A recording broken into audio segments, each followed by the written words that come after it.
So this may be you. You might be somebody who wants desperately to move, but there just isn't much out there to buy.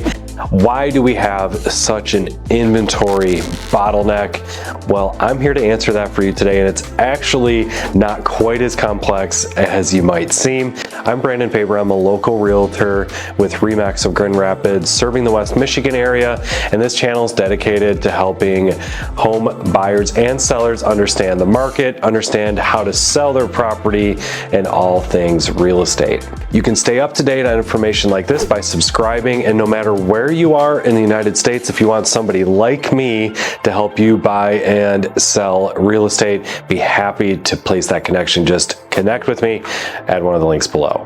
To put it simply, we have an inventory bottleneck because of our affordability issue.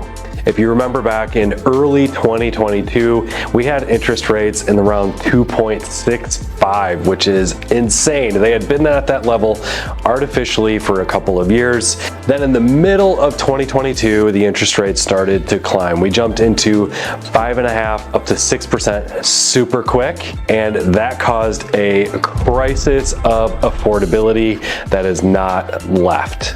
Making things increasingly hard to afford is the fact that we still have an inventory shortage with way more people that need to buy. So we have appreciation on top of affordability with higher interest rates. Then you have taxes. There's a lot that goes into this affordability piece.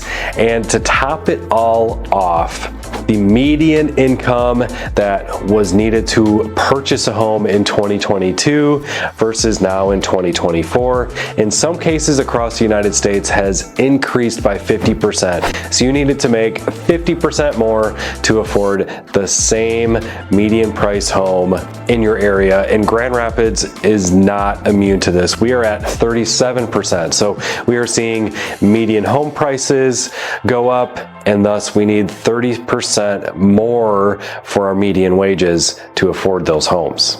Our current inventory is about 0.9 months of inventory, which means we need about 90% of the month to sell out of the homes right here in Grand Rapids. And in 2022, we actually had a month inventory of about 0.2 to 0.3, so even less. So why are we still having an affordability if we have more homes to buy? What makes it so these homes aren't getting more affordable? Shouldn't they be lasting longer on the market? Shouldn't they be selling for less above asking price? And the answer is no. We still have an incredible amount of demand here in Grand Rapids to offset the inventory challenge we have. And not only that, as you'll see in my Market is Lying to You video up there, that's not exactly the whole truth. Many of the homes listed are well above the average price for the area, and the more homes we see in and around the average price for sale, they are just churning and getting replaced weekly, while the higher priced homes and maybe even some of the lower priced homes end up sitting on the market longer, giving us an inflated inventory number. So who should be moving and adding to our inventory numbers but isn't?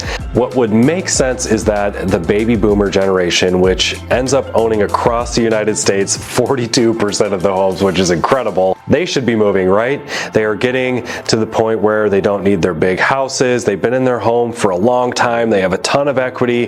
Why don't they just put that somewhere else? Well, they also are seeing things inflated and would much rather keep either their no payment or low payment versus trading off for something that might not even be a lateral move. It might be a total downgrade in a home for the same price compared to what they were paying for their current home. And it's not just them, it's also the Gen Xers, which are making the most money across the United States. They've been in their home for 12 to 15 years, so they have a ton of equity, and they too can be making moves. But between the buyers and sellers percentage total across the board last year, Gen Xers made up 23% of the buyers, 24% of the sellers. Meanwhile, we've got millennials that are almost 40% of the buyers, and we make up about 20% of the sellers.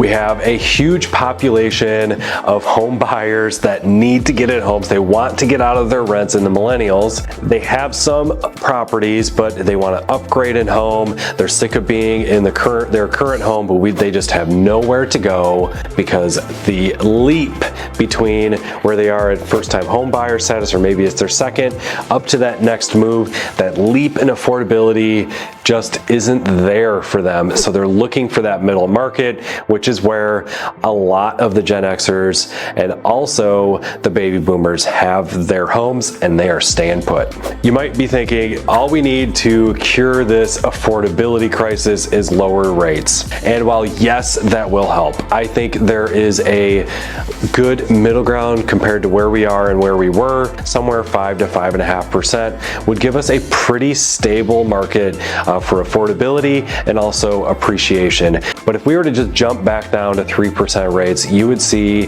an influx of mayhem in the market. Not only would there be an influx of inventory, thankfully, there would also be an equal or greater amount of buyers entering the market as well, because they've been chomping on the bit. They've been seeing this high mortgage rate. Now all of a sudden we can get a house less than our rental rate. Let's go, we're ready to go. And what that ended up doing back in 2020, 2021, early 2022, ended up making homes be selling for 6% above list price. So you ended up going up a ton of money just to secure the home, and then having to back it up with cash for appraisal gaps, etc. It's not going to make life any easier.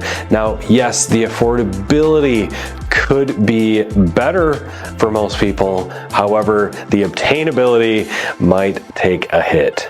Second to that is we need affordable homes that are new, that the average median income level can afford, and we're just not there yet. Construction costs have not come down since the pandemic, and I would not expect them to anytime soon. Moving forward, what do we do? If you are someone that wants to get in the market but is afraid of the affordability, here's what I'm going to tell you. No matter what generation you are in, get the conversation started now. I don't foresee rates going below 5% in the next 12 months, but what you can plan on in Grand Rapids is appreciation to continue to happen. I've done research on just the first 6 months coming up in a future video that sees some market areas seeing a 33% year-over-year increase in the sale price. That is incredible. So if you want to secure your payment or your price now, get started, get into action. Give me a call, text, or an email at one of the links below. Would love to get that conversation started with you. Thanks so much for watching. Stay tuned for the next video, and we'll see you next time.